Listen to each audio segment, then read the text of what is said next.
عید میلاد النبی صلی اللہ علیہ وسلم، جسے 12 ربیع الاول کے نام سے بھی جانا جاتا ہے، اسلامی کیلنڈر کے تیسرے مہینے ربیع الاول کی 12ویں تاریخ کو منایا جاتا ہے۔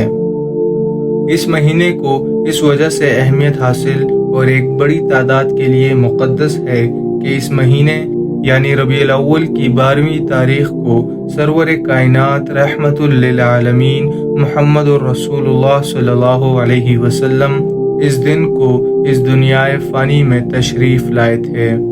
مسلمان اس دن کو خاص کر بریلوی حضرات بڑی سعادت اور جوش و خروش سے مناتے ہیں، یہاں تک کہ اسے عید الفطر اور عید الاضحیٰ کے بعد تیسری عید کا مقام بھی عطا کرتے ہیں، جبکہ کئی گھروں اور مساجدوں میں 12 ربیع الاول کو خصوصی محافل کا اہتمام ہوتا ہے، جسے عام زبان میں میلاد النبی صلی اللہ علیہ وسلم کہا جاتا ہے۔ حتیٰ کہ کچھ لوگ گھروں، بازاروں اور گاڑیوں تک پر نیلی پیلی بتیاں اور ہرے ہرے جھنڈے لگائے نظر آتے ہیں۔ دوستو، 570 AD میں سرزمین عرب میں رسول اللہ صلی اللہ علیہ وسلم مکہ مکرمہ میں پیدا ہوئے۔ آپ کی آخری آرامگاہ شہر مدینہ میں واقع ہے اور اس ہی شہر یعنی مدینہ میں آپ صلی اللہ علیہ وسلم 632 AD میں اس دنیائے فانی سے کوچ فرما گئے۔ جب رسول اللہ صلی اللہ علیہ وسلم سے پیر کے دن کا سوال ہوا تو آپ صلی اللہ علیہ وسلم نے فرمایا کہ یہ وہ دن ہے جس میں پیدا ہوا تھا اور یہی وہ دن ہے جس میں مجھ پر وحی نازل ہوئی تھی۔ ناظرین، آپ صلی اللہ علیہ وسلم کے پیدا ہونے والے سال کو ہاتھی کا سال بھی کہا جاتا ہے، کیونکہ یہی وہ سال ہے جس میں اللہ تعالیٰ نے اپنے گھر یعنی بیت اللہ کو حبشہ کی فوج سے ابابیل کے ذریعے حفاظت فرمائی تھی، جس کا ذکر سورہ فیل میں اللہ تعالیٰ نے فرمایا ہے۔ المطلب بن عبداللہ بن قیس بن مخرمہ کی اپنے والد سے روایت ہے کہ میں اور رسول اللہ صلی اللہ علیہ وسلم ہاتھیوں والے سال میں پیدا ہوئے ہیں۔ حضرت بی بی آمنہ جو رسول اللہ صلی اللہ علیہ وسلم کی والدہ ماجدہ تھیں سے روایت ہے کہ آپ کو ایام حمل میں کوئی زحمت و تکلیف نہیں اٹھانی پڑی جو بمطابق معمول باقی عورتوں کو اٹھانی پڑتی ہے۔ دوستو، رسول اللہ صلی اللہ علیہ وسلم کی ولادت سے قبل آپ صلی اللہ علیہ وسلم کی والدہ ماجدہ نے خواب میں دیکھا کہ آپ نے ایک زبردست روشنی کو جنم دیا ہے جو برسا شام کی طرف کوچ کرتی ہے۔ جس روز رسول اللہ صلی اللہ علیہ وسلم اس دنیا میں تشریف لائے، اس وقت بی بی آمنہ سے ایسی روشنی رونما ہوئی جس نے پورے گھر کو روشن اور منور کر دیا۔ اس دور میں دوستو، فارس یعنی ایران میں زرتشی مذہب عروج پر تھا، یعنی یہ لوگ آگ کی پوجا کیا کرتے تھے اور انہوں نے ایک مقدس آگ صدی سے جلا رکھی تھی جو رسول اللہ صلی اللہ علیہ وسلم کی ولادت کا معجزہ تھا کہ وہ آگ بجھ گئی۔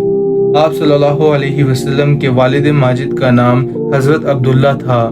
جو آپ صلی اللہ علیہ وسلم کی پیدائش سے قبل ہی خالق حقیقی سے جا ملے اور محض 6 سال کی کم عمری ہی میں حضور صلی اللہ علیہ وسلم نے اپنی والدہ کو بھی کھو دیا۔ سو آپ کے دادا حضرت مطلب نے آپ صلی اللہ علیہ وسلم کی پرورش کی اور آپ کی رحلت کے بعد آپ صلی اللہ علیہ وسلم کے چچا ابو طالب نے آپ کی پرورش کی ذمہ داری کا شرف حاصل کیا۔ 40 سال کی عمر میں جبرائیل علیہ السلام نے وحی کا سلسلہ شروع کیا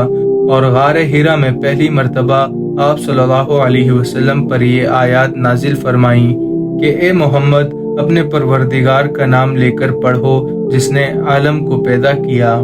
جس نے انسان کو خون کی پٹکی سے بنایا، پڑھو اور تمہارا پروردگار بڑا کریم ہے، جس نے قلم کے ذریعے علم سکھایا اور انسان کو وہ باتیں سکھائیں جس کا اس کو علم نہ تھا۔ حضور صلی اللہ علیہ وسلم نے پھر خدا کے پیغام کو مکہ کے لوگوں تک پہنچانا شروع کیا جو برے کاموں اور تہمات میں بری طرح ملوث تھے۔ البتہ آپ صلی اللہ علیہ وسلم نے ان کو ہدایت کا راستہ دکھلایا جس پر چل کر وہ بڑے عظیم مسلمان اور بہتر انسان بنے۔ مزید یہ کہ آپ صلی اللہ علیہ وسلم نے بتایا کہ یہی وہ حق سچ کا راستہ ہے جس پر چل کر وہ رضائے الہی کی معرفت کو پہنچ سکتے ہیں۔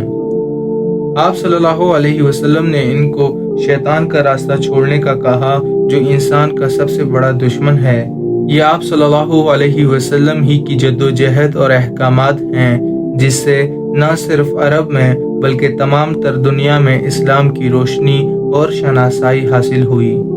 12 ربیع الاول کو قومی سطح پر چھٹی منائی جاتی ہے۔ عرب دنیا میں دوستو اسے مولد النبوی کہا جاتا ہے، جبکہ پاکستان میں اسے عید میلاد النبی کے نام سے منایا جاتا ہے۔ 12 ربیع الاول اس بات کا احساس کرنے کا ایک اہم ترین دن ہے کہ دوستو ہم سب اپنا محاسبہ کریں اور رسول اللہ صلی اللہ علیہ وسلم کی تعلیمات اور احکامات پر مزید عقیدت اور مستقل مزاجی سے عمل کریں اور صلوات یعنی درود شریف کا خاص اہتمام کریں۔ سورہ احزاب میں اللہ تعالیٰ فرماتے ہیں کہ اللہ اور اس کے فرشتے رسول اللہ صلی اللہ علیہ وسلم پر درود بھیجتے ہیں، تو اے ایمان والو تم بھی کثرت سے آپ پر سلام بھیجا کرو۔ ان تمام واقعات جو اجاگر کیے گئے ہیں کے علاوہ عوامی اور قومی سطح پر نعتیہ مقابلے اور کوئز پروگرامز منعقد کیے جاتے ہیں تاکہ عوامی آگاہی ہو سکے۔ اس میں شریک امیدوار جوش و خروش سے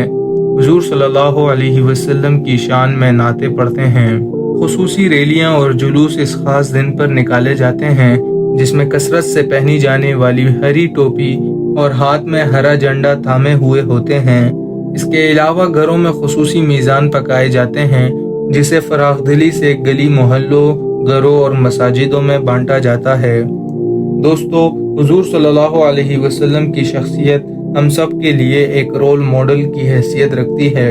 آپ صلی اللہ علیہ وسلم کی روشنی نہ صرف مسلمانوں کو بلکہ تمام تر انسانیت کے لیے ہدایت کا سبب ہے،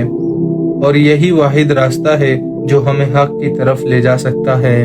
دوستو جشن عید میلاد النبی کو منانے کے ساتھ ساتھ ایک بڑی تعداد ان کی مخالفت بھی کرتی ہے اور ان رسموں کو بدعت سے موسوم کرتے ہیں،